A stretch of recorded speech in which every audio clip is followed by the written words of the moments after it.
अग्ने ओम प्राणाय स्वाहा ओम प्राणाय स्वाहा ओम समानाय स्वाहा मध्ये मध्ये उदकवाण्यं तरह भोषणं प्रक्षालयामि पादं प्रक्षालयामि सुतार्पणीयं समर्पयामि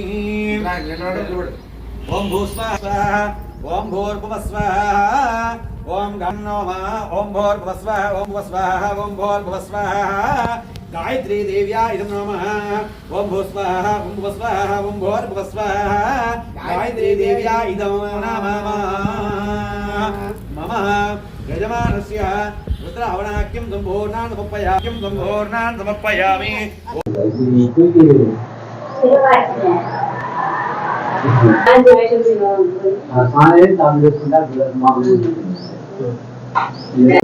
ఖమ్మం జిల్లా తిరుమలాయపాలెం మండలం శ్రీ పిండిపోలు గ్రామం వీరకాశీ విశాలాక్షి అన్నపూర్ణ సమేత ద్వాదశ జ్యోతిర్లింగ విశ్వేశ్వర స్వామి దేవాలయం కాశీపట్నం 1998లో మడికంటి వీరభద్రస్వామి సుగుణమ్మ దంపతులు స్వామివారి కళ్ళలోకి వచ్చి అయ్యా మీరు నా యొక్క దీక్షను స్వీకరించాలి అని చెప్పేసి చెప్పడం జరిగింది. జరగగా ఆ ఇద్దరు దంపతులు కూడా స్వామి మీద నమ్మకంతో వారు ఏం చేశారు, స్వామి దీక్షను పూనుకొని నిత్య దీక్షలో ఉండాలి అనే ఒక సంకల్ప బలంతో వారు దీక్ష తీసుకోవడం జరిగింది. 2000 సంవత్సరంలో మరలా స్వామివారు వారి కళలోకి వచ్చి అయ్యా మాకు దేవాలయాన్ని నిర్మించాలి అని చెప్పేసి ఆ పరమశివుడు వారికి చెప్పడం జరిగింది. చెప్పగా స్వామి మేము నా దగ్గర ఆస్తిపాస్తులు ఏమీ లేవు నాయన, నీ గుడి కట్టాలంటే ఖర్చులతో కూడుకున్న పని అని చెప్పేసి స్వామికి మరలా వాళ్ళు స్వప్నంలో చెప్పడం జరిగింది. తర్వాత వాళ్ళు ఏం చేశారు, ప్రతి సంవత్సరం కూడా దీక్ష చేస్తూనే ఉన్నారు. ఉన్న క్రమంలో మళ్ళీ స్వామివారి వారికి కళలోకి వచ్చి నీవు ఉన్నది ఆస్తులన్నీ కూడా చేసైనా సరే ఏది చేసినా కానీ నువ్వు ఒక నా దేవాలయాన్ని నిర్మించాలని చెప్పేసి వారికి చెప్పగా 2010లో వారి నేనున్నాను నీకెందుకు అని చెప్పేసి మీరు ఆ దేవాలయం నిర్మించగలుగుతారని చెప్పేసి ఆ స్వామివారి స్వప్నంలో చెప్పగా 2010లో వాళ్ళు నిత్యమాలతో ఇప్పటి వరకు కూడా ఈ సంవత్సరం వరకు కూడా 1998 మొదలు 2025 ఈ రోజు వరకు కూడా వారిద్దరు భార్యాభర్తలు ఇద్దరు తన కుమారుడైనటువంటి శంకర స్వామి కూడా మాలలో ఉంటూ స్వామివారి యొక్క సేవా కార్యక్రమాలు చేస్తూ ఉన్నారు. 2013న ఈ యొక్క దేవాలయ ప్రతిష్టా కార్యక్రమం నిర్వహించడం జరిగింది. 2013లో ఈ యొక్క దేవాలయాన్ని ద్వాదశ జ్యోతిర్లింగాలుగా, తర్వాత సుబ్రహ్మణ్య స్వామి, ఆంజనేయ స్వామి, కాలభైరవుడు, నవగ్రహ దేవతలు, సుబ్రహ్మణ్య స్వామి దేవతలు ప్రతిష్ఠించి ఆ రోజు నుంచి మొదలు ఈ రోజు వరకు ఆ స్వామి, వారి భార్య అయినటువంటి సుగుణమ్మ గారు, అలాగే వారి కుమారులైనటువంటి శంకర స్వామి, వారి ధర్మపత్ని నాగమణి గారు అందరూ కూడా స్వామి సేవకు అంకితమై ఉండి ప్రతి మాఘమాసంలో కానీ మాఘమాసంలో వచ్చే శివరాత్రి రోజున శక్తియుక్తుల ప్రయత్నం చేసుకుంటూ తన దేవాలయం కోసం పాటుపడుతూ ఈ యొక్క శివరాత్రి రోజున ముందుగా 3 రోజుల ముందుగా మహారుద్ర హోమం నిర్వహించడం జరుగుతూ ఉంది. మరుసటి రోజున మళ్ళీ సకల దేవత హోమం నిర్వహించడం జరుగుతుంది. శివరాత్రి రోజున ఉదయం 4 గంటల నుంచి మధ్యాహ్నం 1 గంట వరకు అభిషేక కార్యక్రమాలు నిర్వహించడం జరుగుతుంది. సాయంకాలం 5 గంటలకు ఉత్సవమూర్తులకు అభిషేక కార్యక్రమం జరుగుతుంది. అలాగే రాత్రి 8:30 గంటలకు స్వామి శివపార్వతుల కళ్యాణ మహోత్సవము, అలాగే రాత్రి 12 గంటల లింగోద్భవ కార్యక్రమము నిర్వహించడం ఈ దేవాలయంలో జరుగుతూ ఉంది. అలాగే కార్తీక మాసం నెల రోజులు కూడా ప్రతి సోమవారం కాకుండా ప్రతిరోజు కూడా నిత్యం స్వామివారికి అత్యంత వైభవోపేతంగా అభిషేక కార్యక్రమాలు నిర్వహించడం కూడా జరుగుతుంది ఈ దేవాలయంలో. అలాగే కార్తీక పౌర్ణమి రోజున వచ్చేటువంటి భక్తులచే కార్తీక జ్వాలాతోరణ కార్యక్రమాలు కూడా నిర్వహించడం జరుగుతూ ఉంది. అలాగే కార్తీక మాస ఏకాదశి బహుళ ఏకాదశి రోజున ఈ గుడి యొక్క వార్షికోత్సవ కార్యక్రమం జరుగుతుందండి. వార్షికోత్సవ కార్యక్రమంలో అన్నదాన కార్యక్రమాలతో పాటుగా స్వామివారి కళ్యాణ మహోత్సవ కార్యక్రమాలు అత్యంత భక్తి శ్రద్ధలతో వైభవోపేతంగా ఈ యొక్క దేవాలయంలో నిర్వహించడం జరుగుతుంది.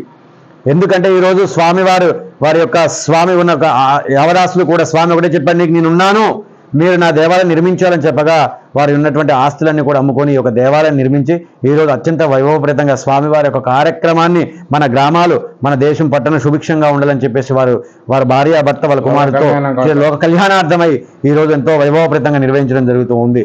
ఓం నమ శివాయ. ఈ రోజున సోమవారం రోజున శివరాత్రి పర్వదినాన్ని పురస్కరించుకొని ఈరోజు గణపతి ఆరాధన కార్యక్రమంతో ప్రారంభమై ఈరోజు రుద్రహోమ కార్యక్రమం నిర్వహించడం జరిగింది. రేపు సకల దేవత హోమం నిర్వహించడం జరుగుతుంది. ఎల్లుండి బుధవారం రోజున 26/2/2025 బుధవారం రోజున ఉదయం 4 గంటలకు స్వామివారి యొక్క అభిషేకాలు ప్రారంభించడం జరుగుతుంది. మధ్యాహ్నం 2 వరకు ఒక కార్యక్రమం నిర్వహించడం జరుగుతుంది. సాయంకాలము 6 గంటలకు ఉత్సవమూర్తులకు అభిషేక కార్యక్రమము, రాత్రి 8 గంటలకు స్వామివారి యొక్క కళ్యాణ మహోత్సవం నిర్వహించడం జరుగుతుంది. 12 గంటలకు రాత్రి స్వామివారి యొక్క లింగోద్భవ కార్యక్రమం, అంటే స్వామి యొక్క కళ్యాణ మహోత్సవం అంటారు. స్వామి ఉద్భవించినటువంటి సమయం అది. 12 గంటలకు ఆ స్వామి లింగోద్భవ కార్యక్రమం, అభిషేకం చేసి దర్శన కార్యక్రమాలు కూడా మన దేవాలయంలో నిర్వహించడం జరుగుతుంది. ఈ రోజున ఎంతో కష్టపడి ఈరోజు స్వామి యొక్క దేవాలయాన్ని నిర్మించి మన భక్తులందరికీ కూడా చేరువలో ఈ శివాలయం నిర్మించి భక్తులకు అనుకూలంగా నడుస్తూ ఈరోజు ఎంతో అభివృద్ధి చెందుతూ ఉంది. ఓం నమ శివాయ. మనకు మొదటి నుంచి కూడా 2013 నుంచి ఇప్పటి వరకు కూడా సహాయ సహకారాలతో పాటుగా వారెంతో మంది వచ్చి స్వామి అభిషేక కార్యక్రమంలో పాల్గొంటూ స్వామి కళ్యాణంలో కూడా పాల్గొనడం జరుగుతూ ఉంది. అలాగే స్వామి యొక్క అనుగ్రహం వల్ల ఈరోజు మేము ఎన్నో కార్యక్రమాలు చేపిస్తూ ఉన్నాం. ఇక్కడ ఈ యొక్క నవగ్రహ కార్యక్రమం, శాంతి కార్యక్రమాలు కూడా ఇక్కడ మన దేవాలయంలో చేయడం జరుగుతుంది.